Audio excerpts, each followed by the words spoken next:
P&R with Adam R.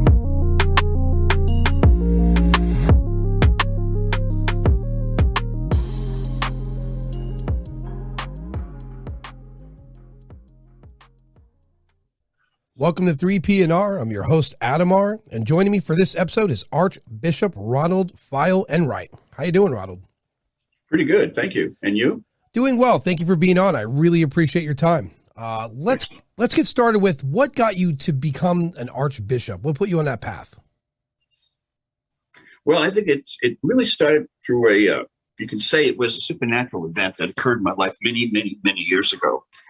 And through this vision I had, I saw myself many years in the future wearing a black suit and a Roman collar and playing the part as a parish priest. And then as time went on, I received holy orders in 1977. That's the ordination into the priesthood.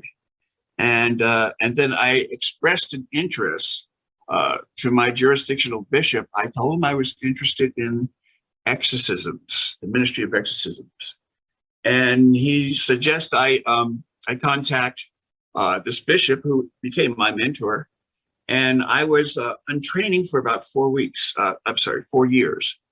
And as a result, at that point, I was elevated and appointed as the exorcist for that jurisdiction. It's in Los Angeles.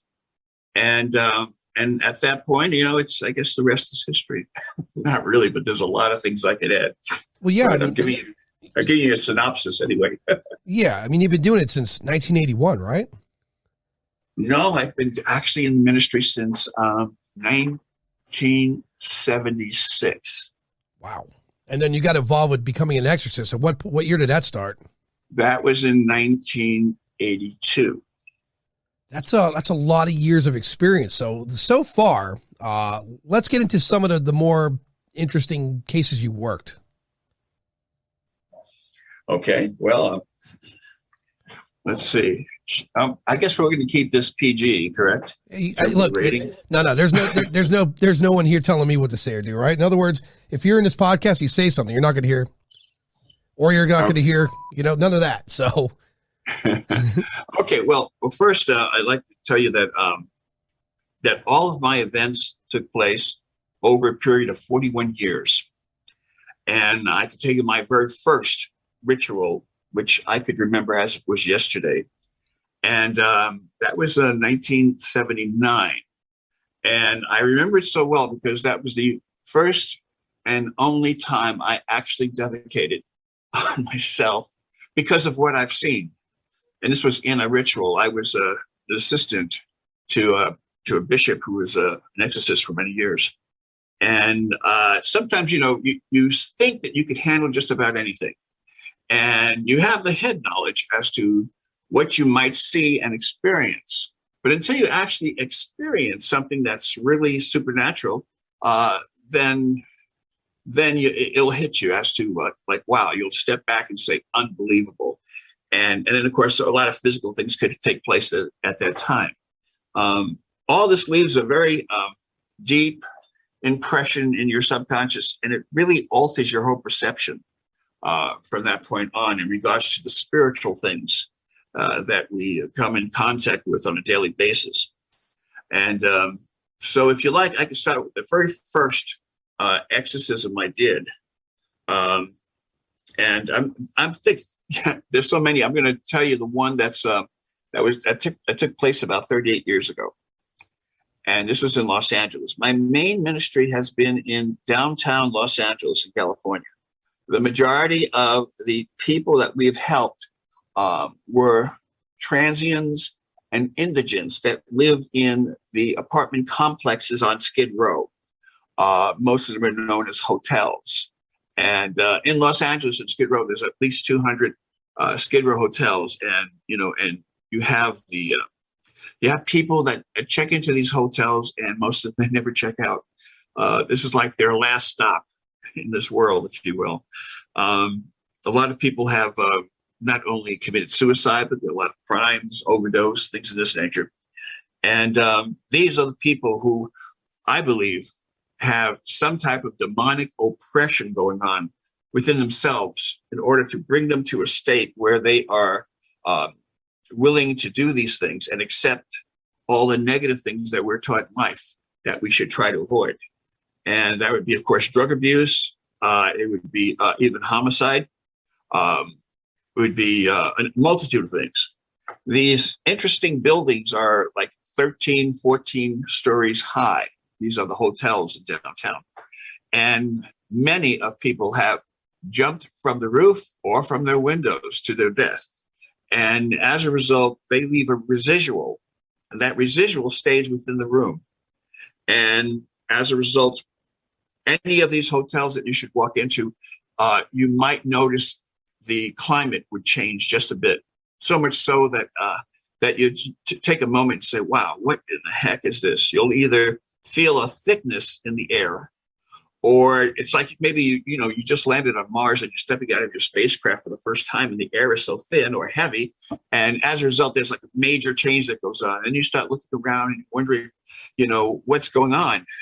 And then sometimes you're able to smell certain things. And your sense of smell is heightened when you're involved in these type of assessments, especially when it's been reported as some form of demonic infestation. If that takes place, then, everything is open to just about anything. That means everything from demonic possession to demonic severe oppression, which I might add, a lot of serial killers fall in that category. They all fall into that demonic oppression. There's a hotel a very famous hotel in downtown Los Angeles. I'm thinking if I should mention the hotel by name. You could. I will. Yeah, go ahead. I will. Okay. It's the Cecil Hotel. The Cecil Hotel is on Main Street. And this is a Skid Row hotel. This is a building that's been around since the turn of the century. And as a result, there have been so many people that have been murdered or committed suicide. And as a result, this hotel is extremely active in regards to the invisible things that actually take place. And humans, we can actually sense it or sometimes witness these unbelievable things that take place. As a result, you remember the Night Stalker? Yeah. I actually just watched that documentary a year ago. That freaked me out. Yeah, that was in the Cecil Hotel, by the way. Oh, wow. Yeah. And as a result, his residual is behind. His victims, their residual is left behind. When I say residual, I'm talking about spiritual activity that still roams the hallways and make all types of sounds. And for the longest time, there was one hotel, not the Cecil, another hotel, that complained about. This hotel is called the Roosevelt Hotel. And as a result, the tenants would complain that on the third floor, somebody would be screaming, to the top of their lungs and banging on doors and these doors were being banged all along the floor, the third floor. And the screaming was just intense. It just was really loud and so on. And so the manager and management came, they investigated and found that there was nothing that they could come up with. I think one person in the management said it was probably one of the tenants, and maybe he was, high and just doing bizarre things. But there was no real proof of that, ever happening, except for what was left behind, which was the screaming and the sounds and the banging on walls and doors and things of this nature. And it's a pretty interesting thing. Somebody in the management, in fact, I think it was a general manager, contacted our organization. And our organization is the Order of Exorcists. We're the original Order of Exorcists, which I found back in 1982. We've been around for a long time. But what made us more interested in this particular type of ministry were the requests that we were receiving, especially in the hotels and from management. And then they would talk about strange sounds, strange smells, things in this nature.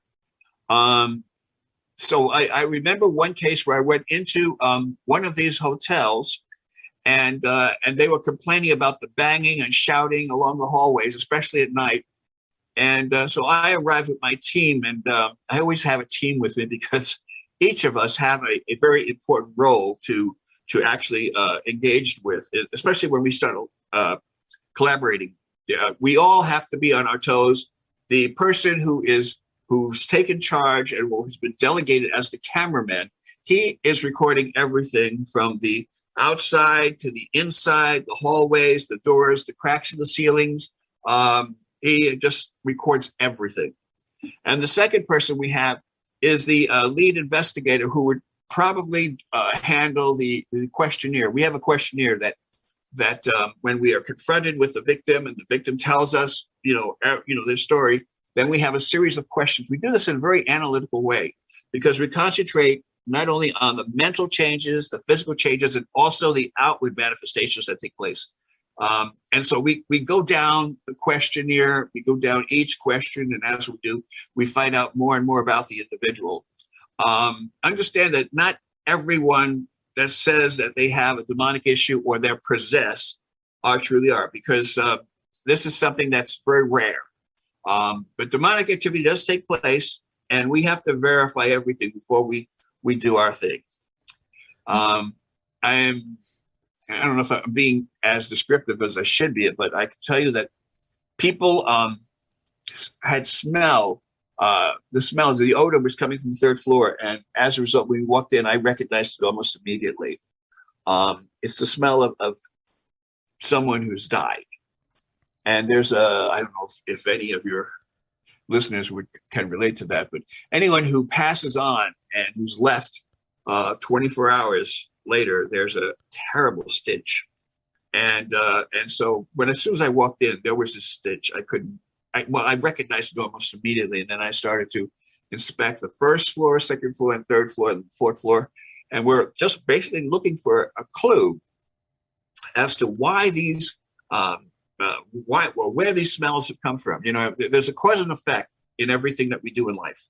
Okay. And as a result, there's a residual that always lasts for forever. And so we're looking for the residual. We're looking for what caused the odors that come from the third floor. And we looked and could not find anything. In fact, we went into all the rooms, and the management was very cooperative in terms of opening and each and every door. There's I'd say about probably close to 800 residents in this hotel. Wow. And, so it's pretty big.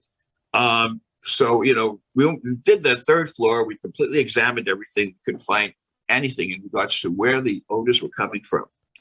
And then one of my investigators, he's actually a general contractor, and that's what he does for a living.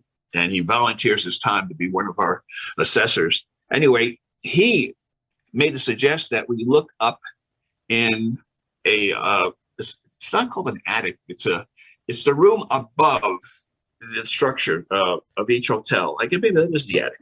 Probably like a maintenance crawl space, right? Crawl space. That's it. Thank you. That's exactly what it is. He suggested we look through the crawl space and see if there's anything dead, like a rat or something.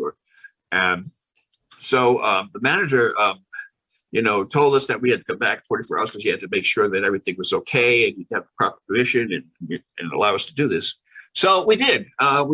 We did get the permission the following day, and we got our flashlights. The lead investigator decided to make the first steps, and he went through this crawl space, and it looked like a series of it looked like a puzzle almost, because it has all these canals and going in every direction and so on. So as he started to crawl in, there were, of course, a lot of insects, roaches, water bugs, really gross. Everything that's attracted to decay. Everything, yes. And so as he's walking in and he screams, and he called out to me and said, you have to come and see this. And so, of course, I didn't really intend to get dirty, but heck, it happens. So I crawled in there, and I'm right behind him, and there's like a little ledge. The ledge was maybe, I don't know, 9 inches of drop, and then it was just kind of dropped down to the main crawl space. So you happen to look there, and sure enough, the smell was so strong. I mean, you wouldn't believe it. We had to call the authorities because what we found and what it looked like was somebody that was totally decayed. Their flesh was rotting away, and the rats were eating his flesh, And so the medical examiner for the county of Los Angeles, he came in and they have their whole crew. They went in and they retrieved the body in pieces. And apparently they had to try to find out who this person was. And as a result, they came down with several different ways to approach this as to whether or not it was a homicide. Huh. And if I'm not mistaken, they determined it wasn't a homicide. What it was a person that was extremely high on drugs. Yeah. Decided to walk through the crawl space, got himself caught somehow, dropped down this little ledge, and he just was stuck there. So he, after his, episode of being high, he came down and started his starvation diet. Well, that happened until, for at least a couple of months. And he was up there for quite a while. And anyway, that's what the coroner said, that was the cause of death. But very interesting. The sounds we heard, I believe, especially at night, was him actually screaming for help. He was probably pounding on the walls of the crawl space, trying to hope to get the attention of someone. And as a result, as he was banging on the walls, and so nobody heard him. And which does happen because in the daytime, the place is really very loud. And so it's really hard to hear anything. At night is when you hear everything. And that's what everyone was hearing. They heard a muffled voice and someone banging and possibly saying, "Help me, I'm stuck," or "Help me, I'm in trouble," or whatever. And in any event, he was, we did find him and he was retrieved. And that was an interesting story. But those, and not to mention, those buildings are made from concrete with a lot of insulation. Yes, it's good luck being hurt in there, right? That's scary. A lot of these hotels were used back in the 1920s and 30s to transport alcohol underground because it was illegal. And so these hotels there's several hotels that are linked together and have a tunnel in the basement. And the basement is like this one hotel I was telling you about is hooked up to another 3 other hotels. And I think there's one business structure that's on 3rd and Broadway. And their basement leads to about 3 or 4 hotels underground. So there's a lot of history there. Yeah. And as a result, there's a lot of things that took place during that time. A lot of people were murdered because they crossed the mob or, whatever the case is, lots of people and bodies have been missing. And as a result, it's an interesting fact that the population on Skid Row is a majority of people on Skid Row in these downtown areas are indigents, and they have no family or no one they could, call or say, they have a home and so on. And so they wander down on Skid Row. A lot of them are addicted to drugs, which can be a form of demonic oppression when a person starts experimenting and looking for things that may, that they may enjoy in terms of trying to enhance the enjoyment of their life. So they'll start, playing with the drugs and things of this nature. And I really do believe that's part of the darkness. The darkness wants us to, be off our game and concentrate on things that are detracting from the real life. And so people do, they do the recreational drugs and it gets on and it becomes a major issue in their lives. And again, you have people that they're down on their luck and they have to steal in order to support their habits. And to do that, sometimes it takes a good mugging or two. And there have been lots of people that have been found dead in alleys in the downtown area, and with no identification. They were indigents, and as a result, they were either a John Doe or a Jane Doe placed in Potter's Field at the very end. Bodies never being reclaimed. Well, to support what you said, I'd spoken to a lot of paranormal people, some afterlife people like Roberta Grimes, even some people of science. And when you look at the human brain, I say this a lot, the human brain on the planet is still the most complex computer on planet Earth still. And when you look at it under, imaging, you could see it has receptors in it, right? So to support what you're saying, when you're high on drugs or you're inebriated on alcohol and you're in a weakened state of consciousness, an outside energy could easily infiltrate at that point. Absolutely. And so, I mean, that's one of the bigger, and another thing you were talking about earlier about the residual. That's another thing I've been hearing more from the near-death people and the afterlife people. When someone dies from a gunshot, like instantly, or if they jump off a building and it's instant, or even in a drug overdose where your consciousness isn't really understanding what's happening, your energy stays behind because it's probably in that state of confusion. Like, what happened to me? Where am I? Right? Because I often hear people say that when they're on their deathbed, that they see relatives or there's someone there to greet them, or even like their representative, I suppose. But when you die instantly, that representative doesn't have the opportunity to make it time for you to move on. So you're stuck here behind. Does that sound about right? It actually is. What it is, and what we are energy. Okay, our essence is energy, and that's a scientifically proven fact. Right.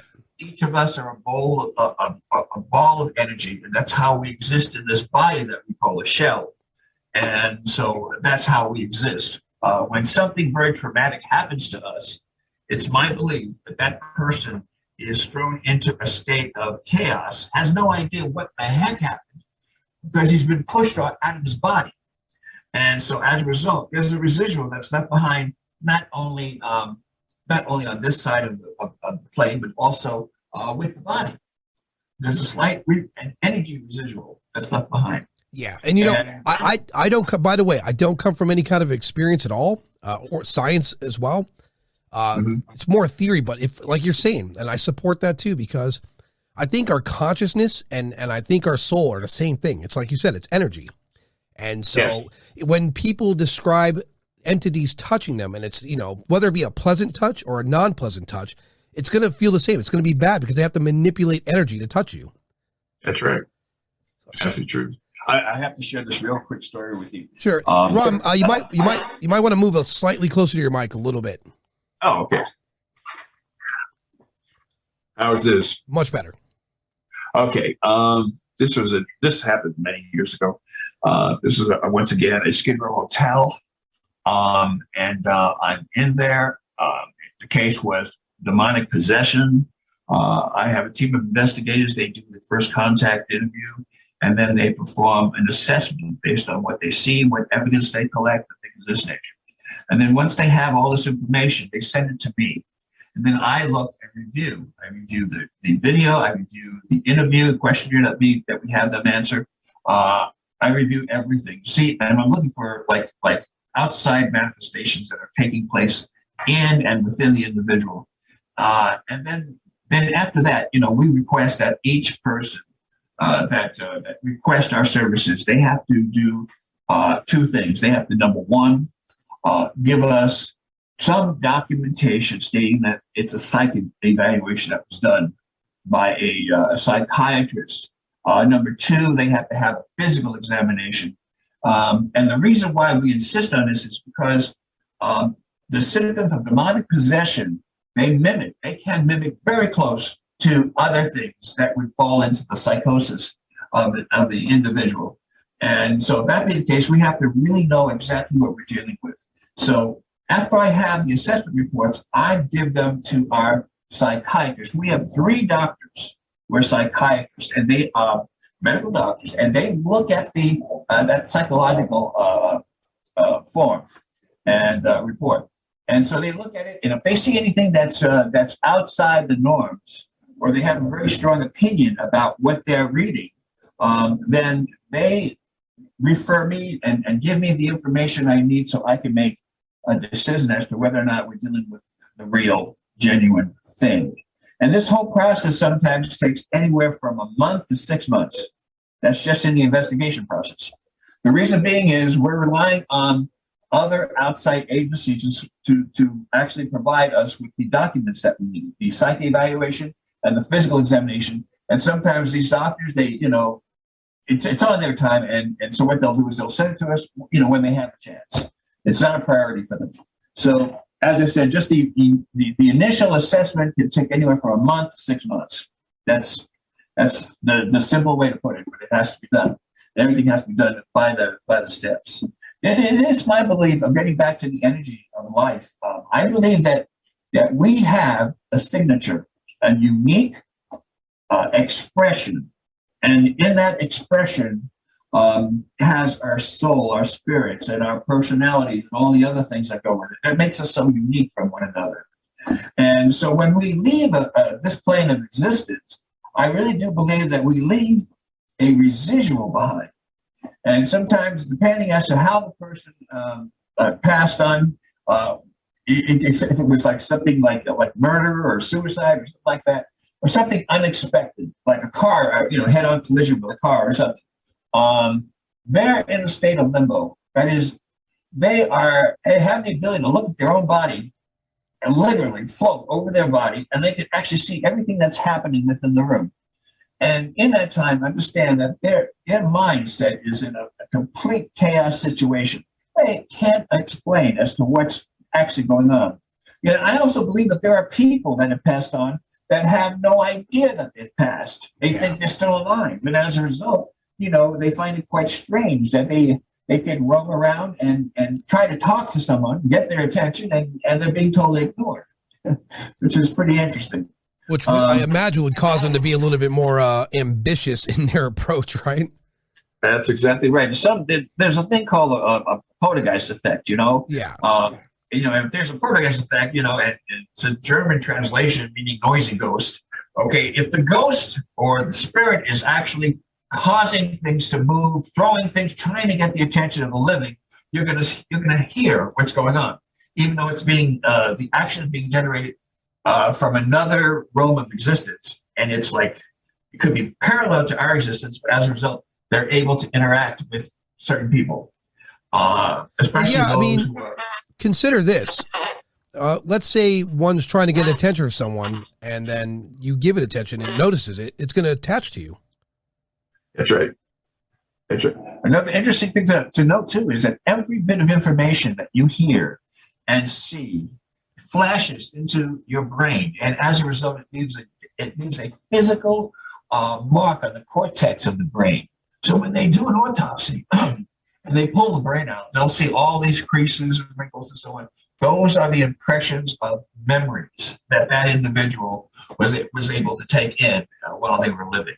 So it's really, really interesting. So everything that, as you said, our brain is so massive in terms of what we could do. And we've only touched the surface as to what we could do. There are people in the world that actually show areas of things that they could either be telepathic or they could move things physically with their mind. And as a result, these things are real. And it's all because of the brain. The brain's so complex. And God made us in such a wonderful way that we have to discover our own abilities. And some of those abilities are not only being intuitive, but also knowing, having the inside knowledge of being caring and loving. And all these things are smashed into this one thing that we call a brain. The brain, if you look at the brain, it's I think it's the same hardware across the board for all of us. The only difference is some of us have different software, right? We all have, I say this a lot. I think everyone has the ability to be either psychic or intuitive. It's just, do you have that software, or can you upload the software? If that makes sense to you.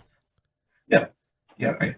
I think that we all have the capability of doing amazing things, and we may not know what those amazing things are, not for another, 100 years or whatever, if civilization is still around. I think as the years go on, we become more and more advanced in terms of the things that we have access to within ourselves and that we could turn on or enhance. And that goes for everything. There are some people that are gifted and they have a memory that they can remember things and in detail that may have taken place years ago. There are people that actually can look at an individual, not only have that empathy that we all have, but have the ability to see the thoughts of someone else, the telepathic, ability. That's a real thing. In fact, it's interesting. In the the U.S. military had, which you probably are familiar with this, the U.S. military, they had a special branch of the service. This was in the 70s, I think. So it was supported by, by the Pentagon and our military forces. And they acknowledged the point that there was, and trying to test the soldiers for psychic abilities. And as a result, and that's a very real thing. I think that happened because Russia was doing the same thing. They had a part of their military, which was actually undergoing all of these tests and trying to develop their abilities and so on. So I think this has always been. The thing is that we all have those abilities. When somebody says to me, well, I'm a psychic, I said, well, great. That's great. It's enhanced. That is, you take on that wonderful persona. But you have to make sure that it's something that can be used for good. Well, yeah, you also got to make sure you downloaded it from the right source, right? That's right. Exactly right. Because, there are a lot of dark forces that will give you that ability. But, there's a trade involved. And everything has a price. And when you're dealing with the evil of darkness, the demonic entities, you're dealing with someone who doesn't play a fair game. Right. Yeah. That's really interesting. On that note, what in your opinion, what exactly are demons? Demons, according to what we believe and what is supported in the scriptures, demons are fallen angels. Now, what happened was in the very beginning when there was an angel called Lucifer, and Lucifer was God's favorite creation.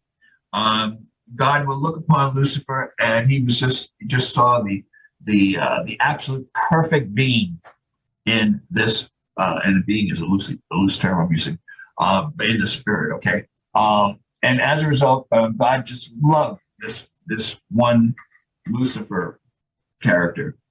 He turned around, and of course, he was filled with pride and wanted to be like God because God loved him so much. He just wanted to be just like God. God would not have that. God says, you have your position, and this is all you are. You're not like me. Well, there was a big battle over that, and as a result, God threw Lucifer, now we know as Satan, out of heaven. And while he was going, and while he was being sent to earth, Lucifer, who's now as Satan, took 1/3 of the angels that were in heaven. Those 1/3 of the angels, they also basically believe everything that Lucifer believed and what his stance was and so on. So Lucifer took 1/3 of the angels, and these fallen angels we now know are referred to as demons.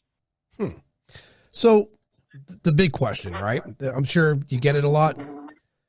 What is the church's position on UFOs and aliens? Okay, I'm going to give you my view on this because I think it's more relevant at this point. Indeed. Okay. First of all, I believe, and in fact, I've talked about this, I don't know, a few years back.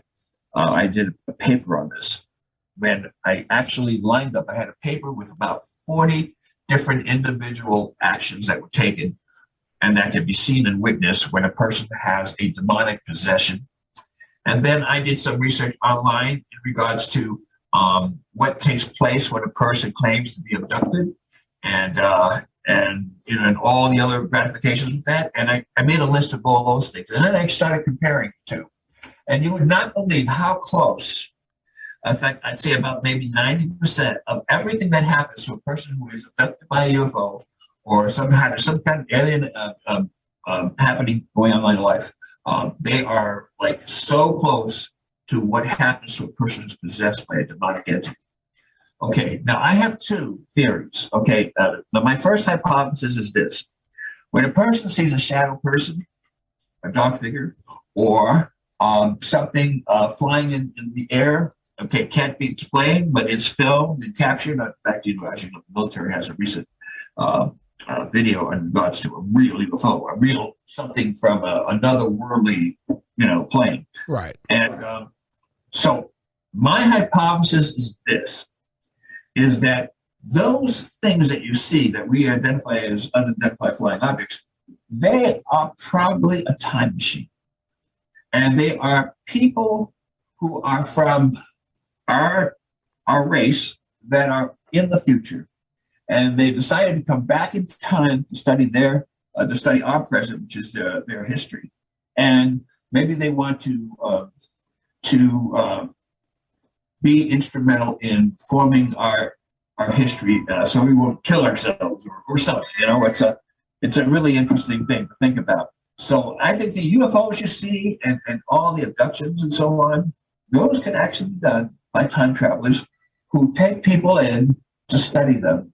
Not only if you read about in the same lines about the cattle mutilation, there are lots of cows and dissected and very high tech in terms of what was used in terms of lasers to actually dissect these the cattle. That of course would also be like the same as saying that what they're doing is they're looking into it and they're actually examining the animal itself, and perhaps maybe these are experiments that they've been doing since we've first realized that we're being seen by some other source. And that source, as I said, could be us. We are looking at we're looking at ourselves from the future and maybe trying to change something in our present time. That's one hypothesis I have. Yeah. And and which is I think it's valid. Well, I could subscribe to that, because when you look at the mutilations, it's probably them trying to figure out something went wrong, maybe in the food chain, that caused a problem with us, and we got to investigate it, right? And if, let's say I go back in time, let's say I could travel back in time with my consciousness to an earlier version of myself. Well, the rules are, if I did do that, I can't make waves. I can't, put stocks down on Google, because you can't make waves. You could make maybe minor adjustments. So with time travel, you really can't alter what's already happened, because you don't know the outcome of that. But for observation purposes, yeah, I could subscribe to that. It's a possibility that it's already been tampered.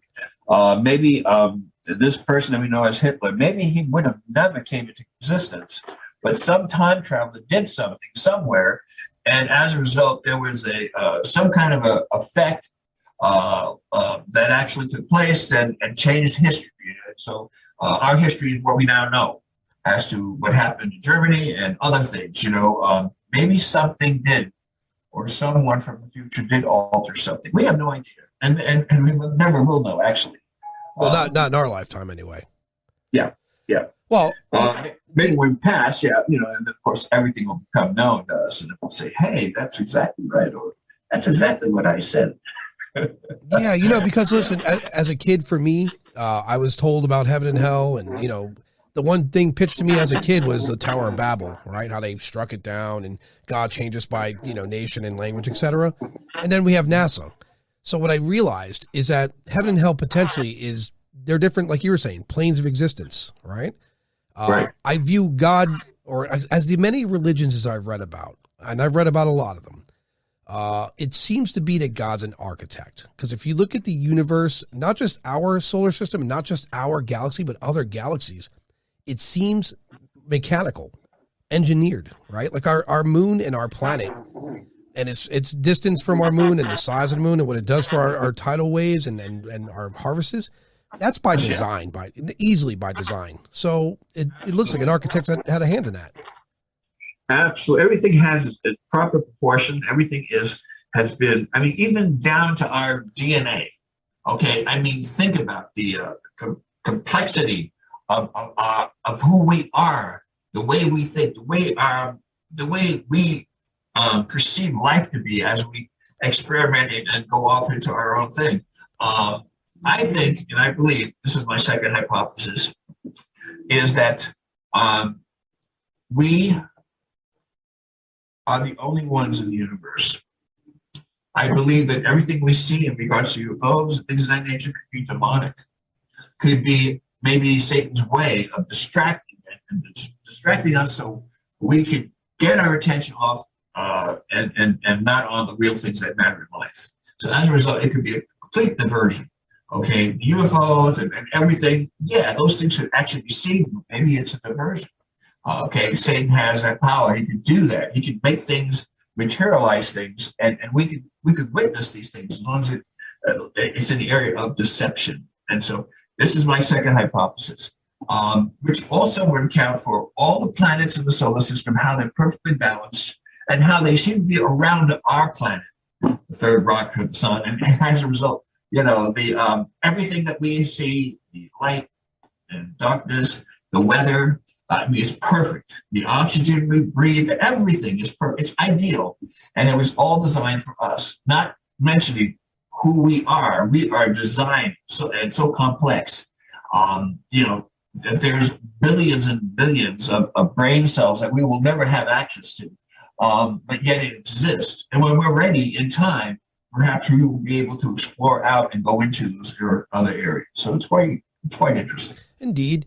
I also make room for the idea of this. You're talking about the architect God, right? The almighty creator. There are many. There's one hypothesis that there are many bubbles of different universes, right? And there's many different galaxies. Yes. Perhaps he made life equivalent to us elsewhere. Like Earth, I personally think Earth is a proving ground. And it can almost be relatable to the Bible. Depending on how you behave here, is if you're bad, you get recycled. You got to try again. If you're really good and they need you here, you get recycled. You got to come here again and help us. Or you go to the next plane, depending on what your behavior is from that point. But there's probably many Earths out there where he has, again, an architect has designed so many with equivalent kind of type of life that, for an architect that amazing, I personally, this isn't like anything proven, but I personally believe there's life on many different planets, and then their own version of proving grounds. And then there are different planes and different vibrations and levels you get to. Personally, anyway. There have been things discovered on the moon, for example, and other meteors and so on, where there's some kind of living organism. But in terms of being the centered people that we are, in terms of mindful people, I believe that, science supports this. If we talk strictly science, it's been confirmed that there's now 11 dimensions that are in existence. And this is what I'm told. According to the theorists, scientists, they confirm that there's at least 11 dimensions that are happening. And as a result, we could be cloned on each of those dimensions. And those dimensions are not so far that we cannot touch them if we wanted to, because each dimension is probably about 3 or 4 inches from our physical body. So we have if you could imagine a tree trunk, and it has all those rings, if you cut the tree and study the actual trunk, you'll see all these rings in the wood. Well, this is very much like us. We have those rings around us. Each ring is actually another version of ourselves, and slightly altered. But so each happening is actually mimic after us. And we're like and we might not even be the original. We might not even be the main core. We could be one of those individuals in another dimension. And so maybe we're just mimicking the dimension just before us, or maybe just after us. So it gets really, it's pretty interesting. Yeah, I mean, there's science speculates that there's parallel existence right next to us. There's a whole other universe directly overlapping us anyhow, and we just can't perceive it. Yeah. Yep. Absolutely great. So on another question I'll ask you, the idea, because, planet Earth, according to science, is 4 billion-ish years old, give or take. The idea that perhaps another civilization existed here prior to humanity, predates even religion for that case. In some of your exorcists or some of the spiritual claims that you come across, are any of these, an energy that doesn't seem to be human, period? Yeah, I would say so. I say that, there are lots of entities that are not human, but they are alive, at least in our form of thinking. They are alive and they do exist, and they do interact with us from time to time. I believe in angels. I believe angels are there and they're with us at all times. And what they do is, the angels, according to the biblical account, angels are messengers of God. But they are also guardian angels that are all around you. And I believe that God has already predestined our entire life. Now, we have the choice of actually following our own path through just hard convictions and so on, we can actually alter that change. But that's where the angels may come in and just bounce us back on the main road.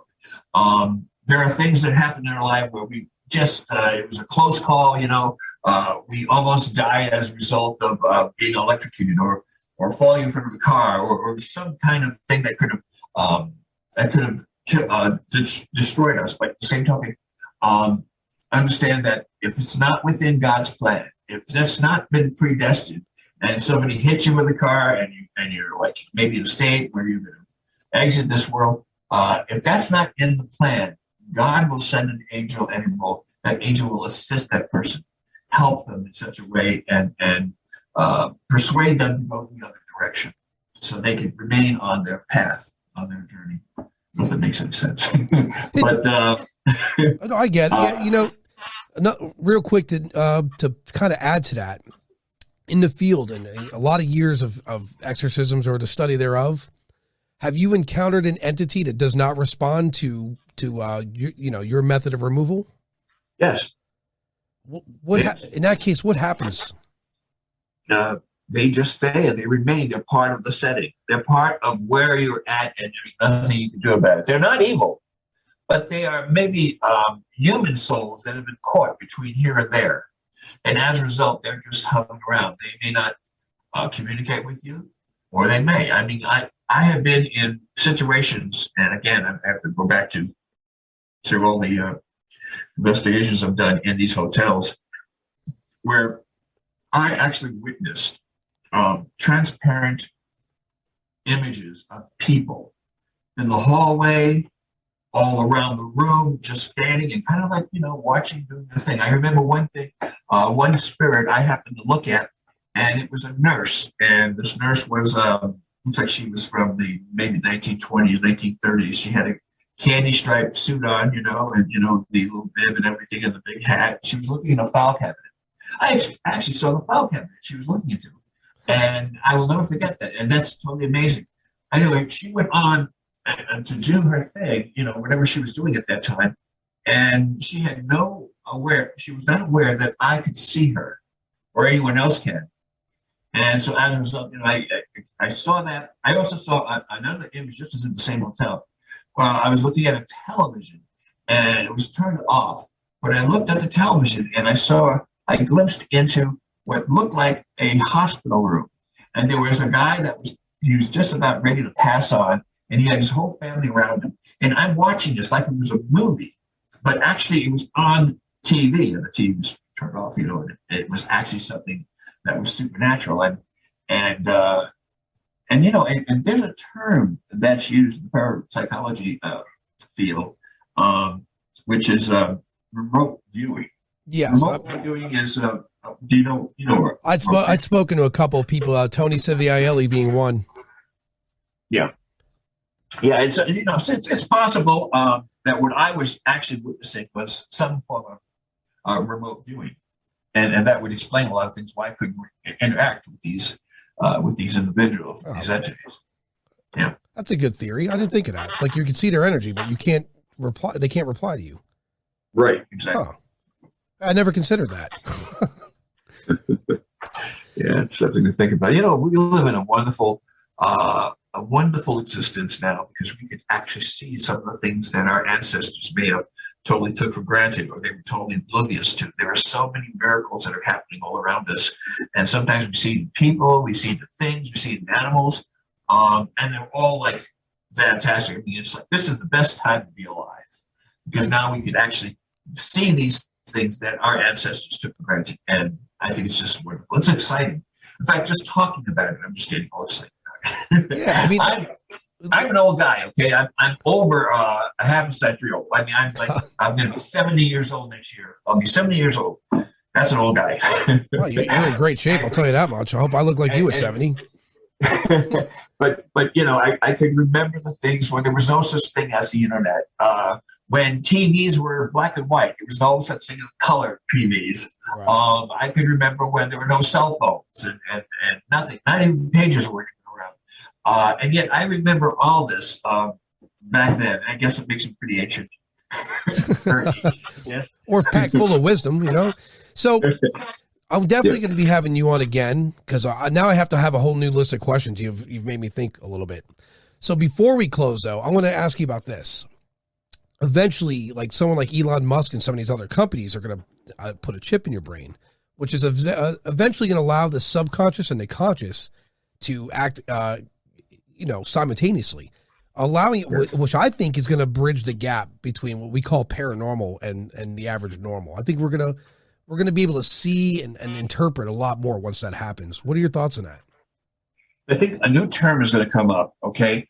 You have the paranormal, you have the normal or the natural, but then there has to be another term that someone will think of, because that type of thing is just inevitable. That is going to happen. We're going to, as time goes on, we're going to progress, and we're going to become more analytical, and not only in our technology, but how technology can interact with us.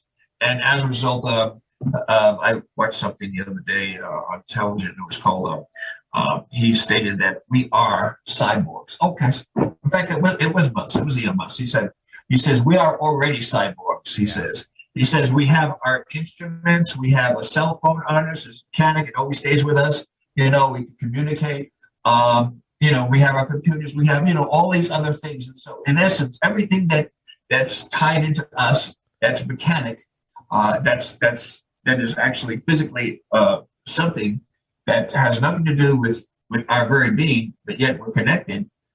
He says that falls into the category of being identified as being a cyborg.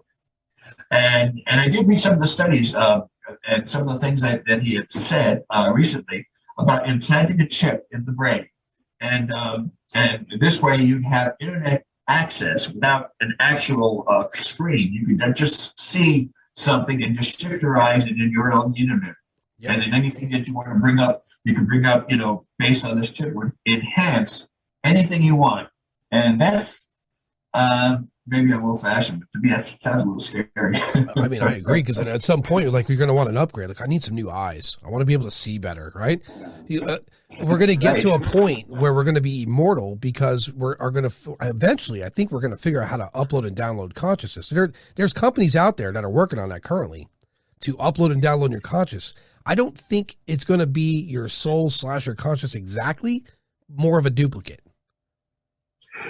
Yeah, there's another thing too that's been said, which is true, and the scientific community is proving this, and they're endorsing this as the days go on. Our technology will become so advanced, and it will become aware of its existence, that it might be a major problem in regards to maybe they will intellectually come to the conclusion that they don't need the human race, and there might be a rebellion. Sounds like one of those movies, but I mean, it's possible. Every year that goes by, our technology is getting more and more creative and more decisive in all these other things that we never thought about in the past.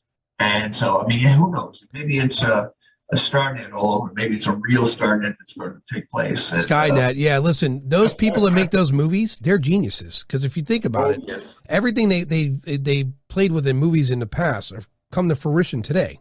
Maybe not exactly, but the exact idea has come to fruition. The idea of speaking to people with FaceTime, Bluetooth, everything you example in movies come to light eventually. So the idea that AI would rebel. I'm going to age myself and say this. I could remember reading the comics, and Dick Tracy was a very well-known character, and he had a watch. And in his watch, he could just talk into his watch. Okay, it was amazing. You could actually see the person you're talking to, and it had this communication. Of course, it was so far-fetched. The same thing with Star Trek. Okay, they're communicators. Yep. They look like our cell phones, actually. They actually flip open and you talk and so on. I mean, this type of technology was never even thought of. They must have had these people in the very beginning, they must have had some kind of glimpse of the future or something. Well, I mean, it's just unbelievable. I'd say this a lot too with science. Today's science is yesterday's theory, and yesterday's theory was the imagination of a child. It's all, all works symbiotically. Yeah. It's amazing. Now that you say it, I have a watch on right now. It's a Garmin Venue 2 Plus. This thing not only it tells me when I'm stressing, tells me when I need to hydrate, it tells me my sleep. It makes suggestions when I should drink water. I mean, yeah, so it's pretty good. We're not far away. Yeah. Well, before we close out, if anyone wants to contact you, or do you have any like websites or anything you want to tell anyone about? Yeah, I have a website called it's www.orderofexorcists.com. I also wrote a book, published a book, and it's now out there, and it's called The Exorcist Secret Journal. And this is a book that I've been holding for. I hold on to my notes for 40 years. I decided to write all the highlights. It's my autobiography. It's also out there. There's a link if they go to my website, which is www.orderofexorcists.com. They can get it on Amazon, they can get it on Word, they can get it on all these other things. Yeah, and I'll put links in the description for that as well. So this way people can find it just as quickly. Excellent. So everyone knows I'm going to be inviting the Archbishop on again, because now I'm going to compile a new list and some new dialogue, because he gave me a lot to think about today. A lot. And I like that. So it's going to be another sleepless night for me. In the meantime, I'm going to say good day or good evening to whoever's listening, and I'm going to talk to Archbishop Ron in post. So everyone have a good day or good evening. Okay.